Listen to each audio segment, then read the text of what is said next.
if I traded it all, if I Welcome back, everyone. I'm excited about bringing on my next guest because I'm also going to learn something here right now. I have with me Deidre Aboud, and she is a diversity expert and presenter with the Ambassador Project. Welcome to the show. Thank you. Tell us a little bit about what it is that you do, a little bit about your background. Well, I'm originally from Arkansas. That's where the accent comes from. I moved to Arizona in '98. By the year 2000, I started educating people on diversity and talking to different groups about diversity. So I've been doing it for over 10 years, also in relationship building. Spent a lot of time with refugees on diversity and cultural presentations for the arriving refugees. Then I went to law school, and I became an estate planning attorney. And then what I found with that was that diversity, there's a lot of diversity in Arizona, across the country, but especially I found it in Arizona. There are so many more clients were coming to me that were single parents, that were same-sex couples, that were blended families, and a lot of them were non-native speakers. A lot of people called me because I was the only attorney they knew or heard of, so they wanted referrals. So things were, I saw a lot of complications with so much diversity and so many people who didn't understand the different diverse groups and how to interact with them. Okay. So what is the Ambassador Project?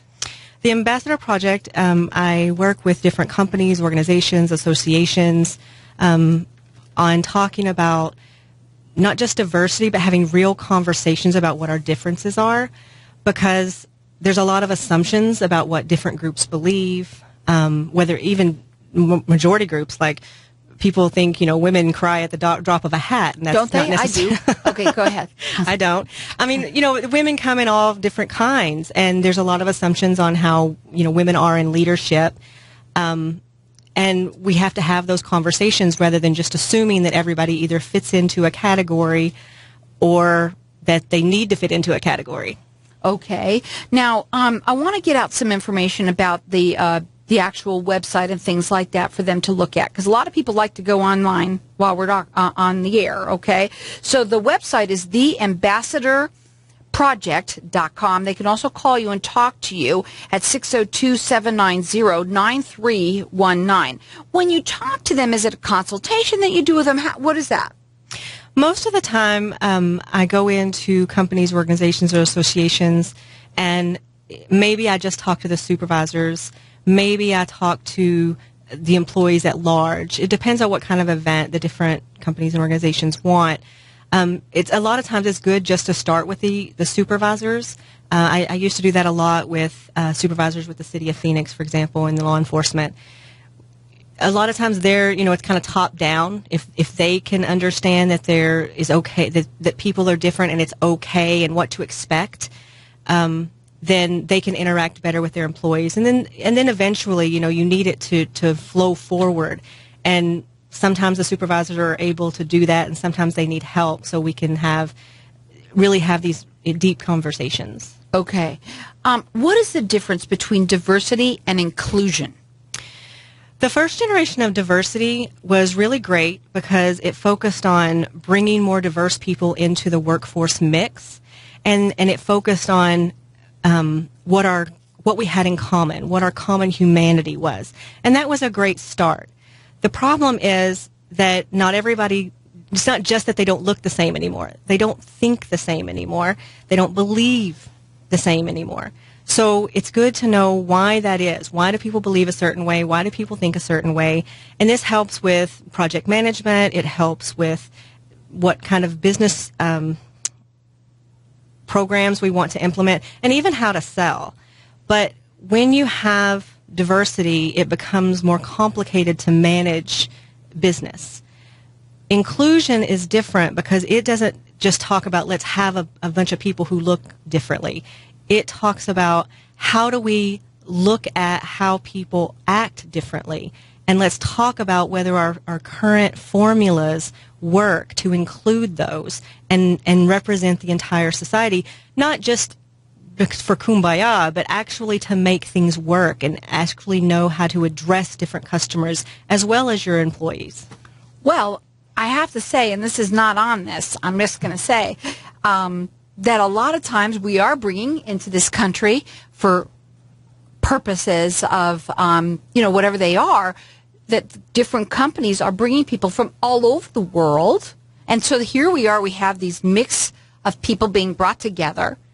And, it must be very hard for them at first. But I bet you once they start to get to know, that person. But I also bet you that it must be hard for them to feel comfortable in trying to find out, too. Do you agree with that? I do. And it goes even further because, we are, there's multinational companies, and there's companies that have multinational vendors and multinational partners, and we have all these different people. But even if you go even more local and just think about leadership, what is our leadership model? And our leadership model is based on a certain mentality, no judgment, but it's basically a European white male.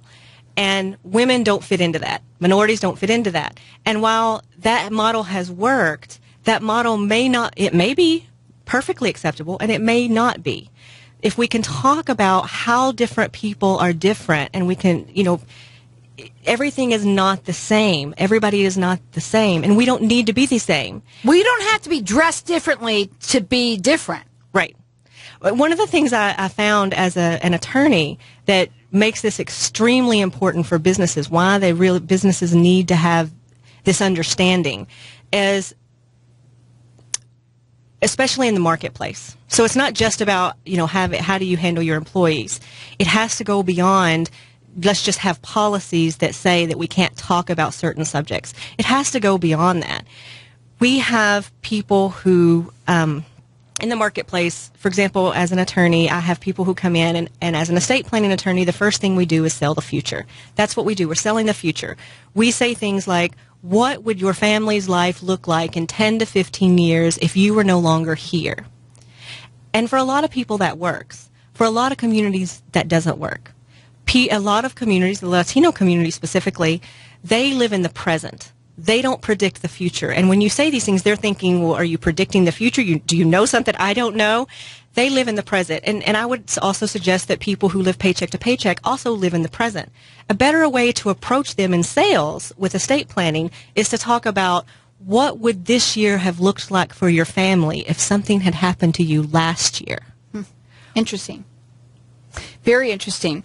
Never heard of it that way, and it makes a lot of sense. Now, the phone number to call them is 602-790-9319. It's the ambassadorproject.com. So companies that already have diversity training, why is that not enough? Why would they need someone like you?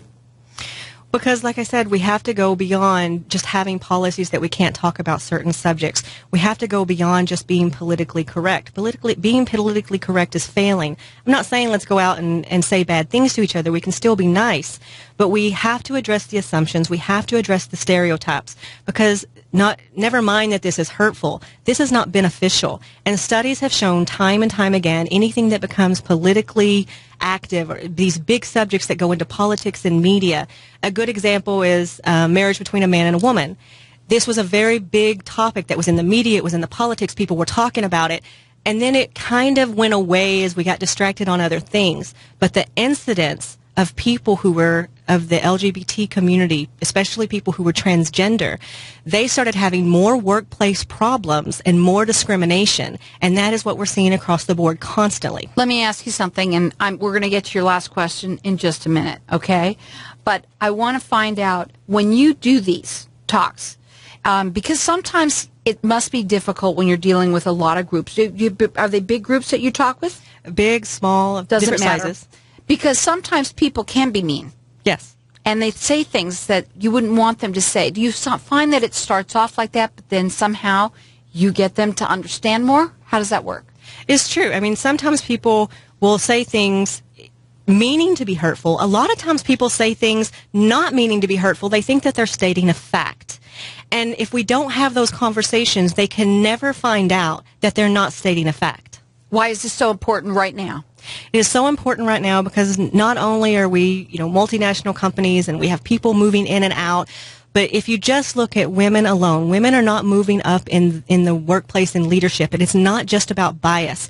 It's because the skills that women have and minorities have are not being recognized as leadership skills because they don't fit into the ancient European white male way. We have got to address that there may be other ways to do things. There may be ways we can articulate and change our models for the better for all of us. Well, now, when they look up at you on your website, do you have a schedule? How do they get in touch with you in order to talk with them? Usually it's by a phone call, and also they can hear my voice. I have an AskDeidre.com blog, but visiting the website or calling the number is the best way. The number is 602-790-9319. The website is theambassadorproject.com. Again, 602-790-9319. It's theambassadorproject.com.